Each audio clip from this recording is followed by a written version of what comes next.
Hello, my love.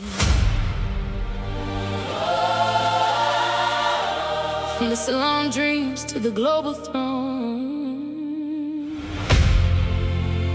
Hello, my loves. I am Beyoncé Giselle Knowles-Carter. I was born on September 4, 1981, in Houston, Texas, into a world that felt both magical and heavy from the very first breath. I came into this life as a quiet, shy little girl who preferred the corners of rooms to the spotlight. But music found me early, in the warm, humming air of my mother Tina's beauty salon. I would sit for hours on those swivel chairs, watching her work miracles with hair and hearts, while I sang along to Whitney, Aretha, and the old school R&B that played on the radio. That salon was my first stage, my safe haven, and the place where I learned that a voice could heal, could command, could make people feel seen. My childhood wasn't picture perfect, even if it looked that way from the outside.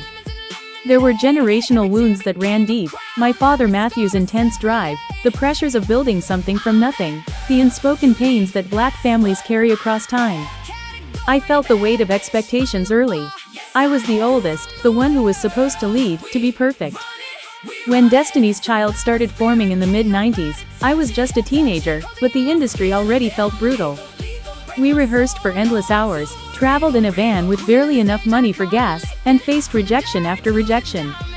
Record labels told us we were too urban, not marketable enough, or simply not the right look. The racism and sexism in the music business back then cut deep.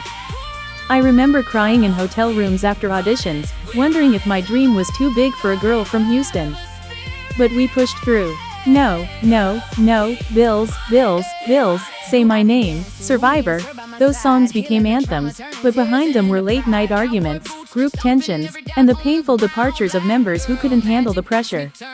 Losing Latavia and Latoya felt like a family breakup. I questioned everything, my leadership, my worth, my voice. That was my first real breaking point, learning that success doesn't come without loss, and that sometimes you have to choose yourself even when it hurts the people you love. Then came the solo chapter, and everything changed. In 2003, Dangerously in Love dropped, and Crazy in Love exploded across the world. That song wasn't just a hit, it was my declaration of independence. I created Sasha Fierce on stage, this fearless, unapologetic alter ego who could dance through fear, who could own every room. But off stage, I was still the same girl navigating love and fame. Jay and I had known each other since I was 18. Our connection was quiet at first, hidden from the world because the media would have torn us apart. The press was relentless, speculation, rumors, paparazzi chasing us everywhere. I learned early to guard my heart and my story fiercely. Interviews felt like interrogations, tabloids twisted every word. I stopped doing many of them. I realized the media didn't want the real Beyoncé, they wanted drama, conflict, scandal. So I built walls. I let the music speak instead. Our love story has been my greatest teacher. Jay and I got married in 2008 in a private ceremony that felt like a sacred promise. We've had our storms, public ones, private ones. The Lemonade era in 2016 was one of the rawest, most painful turning points of my life. The infidelity, the betrayal, the public humiliation, it broke me in ways I never thought possible. I poured every tear, every scream, every moment of rage and forgiveness into that album. Writing, Sorry, Hold Up, all night, was therapy. I was healing out loud while the world watched and judged. Some fans celebrated the honesty, others questioned why I stayed. But I stayed because love is work, because family is worth fighting for, and because I refused to let pain define me. Blue Ivy was already my light then, born in 2012 after a heartbreaking miscarriage that almost destroyed me emotionally. Carrying her, protecting her privacy, watching her grow into this brilliant, fearless young woman, it's the greatest joy and responsibility of my life. Then came the twins, Rumi and Sir, in 2017. Pregnancy with them was high risk, filled with fear and bed rest, but when they arrived, our family felt complete. I remember holding them in the hospital, whispering promises that I would break every cycle of trauma for them. No more generational pain. They would know their worth, their power, their voice from day one. Family life is my anchor. Mornings with the kids, dance parties in the living room, late night talks with Jay about legacy and healing. That's where the real magic happens. Blue Ivy has already joined me on stage, stealing the show with her grace and confidence. Rumi's creativity and Sir's quiet strength remind me daily why I fight so hard. I'm teaching them to set boundaries, to speak truth, to love without apology. Jay and I have grown together through therapy, prayer, and honest conversations. We've turned pain into purpose. Our love isn't perfect, but it's real, and it's ours. And then there's you, the Beyhive. My beautiful, powerful, loyal family. You've been with me through every chapter. When the world tried to tear me down, you lifted me up. I read your letters, your DMs, your comments. I feel your energy at every show. During the Renaissance World Tour and the Cowboy Carter Tour, I looked out into those seas of lights and saw my own reflection in your eyes. You've shared your own traumas, your own victories, your own journeys with me. We dialogue through music, through fashion, through the way we show up unapologetically black, unapologetically feminine, unapologetically free.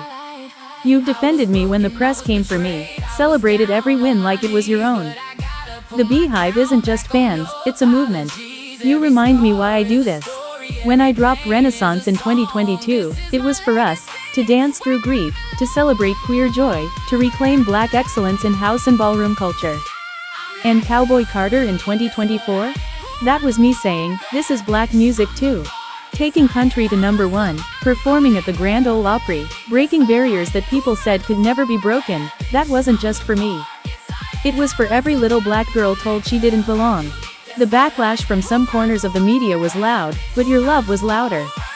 My relationship with the press has always been complicated. I've been called everything, diva, control freak, secretive. I choose privacy because I've seen what fame does to families. I've watched friends and peers crumble under constant scrutiny. So I control the narrative through my art. Surprise albums, visual masterpieces, tours that are experiences, not just shows. When I do speak, it's intentional. I've learned that silence can be power. The media wants drama, I give them truth wrapped in beauty. Every album has been a chapter in my evolution.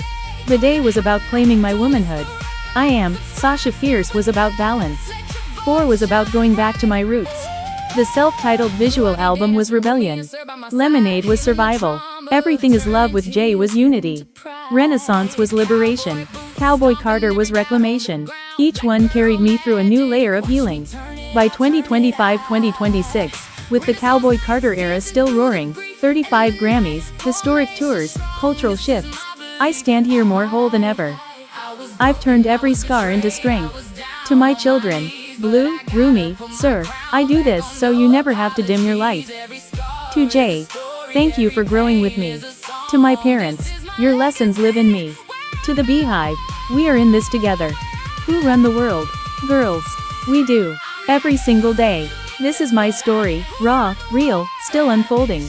From that shy girl in the salon to the woman standing on global stages, I've learned that vulnerability is power, that family is everything, and that music can change the world. Thank you for walking this journey with me. Pop Icon AI, keep sharing these stories.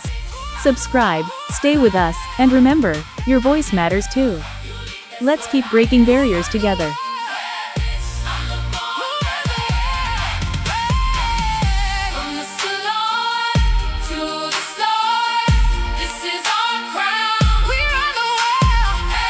From the salon